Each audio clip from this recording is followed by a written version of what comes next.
دوسان كم حاجيانه تايبتن كنوت حاجبون لرقي ام دروازي وهاتنا دروا كامنا وحاجيه بحاجي بازرگاني نوبان جاني واتا وحاجيانا كزياده لو باري وزاره اوقاف يندا لرقي كومبانيا بازرگاني كان وروشتون واتا جواز دوا كحاجياني وزاره اوقاف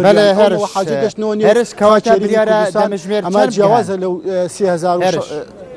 كواتا برياره دمجمير كم بگهن ديارا كربو قرب على خي خطكو تا استا ديار نيه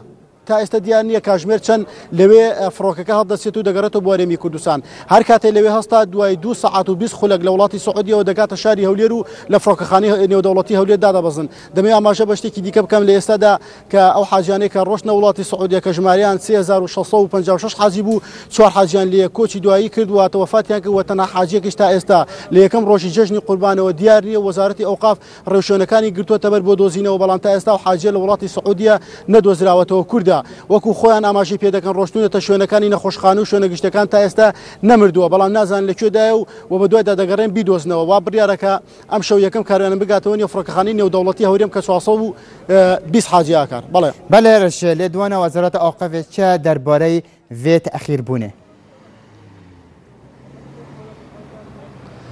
من ئێستا وتەبێژی وەزارەتی ئەوقاف پێشەوە بێمەنی و پەخشی ڕاستەخۆ لەگەڵ مابوو دەڵێت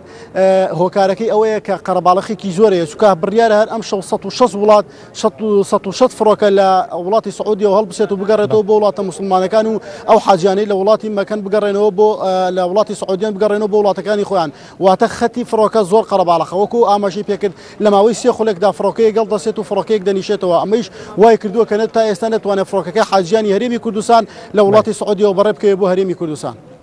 بله زور سپاس بو هرش قادر نچگان NRT کوب آوه که راسا خول بالا فرخانه ناف دولتی هولیره مرا بو گشتن دهاتی دتول گل مدابینی بو ورگتنا زیاتر پیزاین زیاتر سر گشتنا اکم کاروان حجین هرم کردستان بو هرمه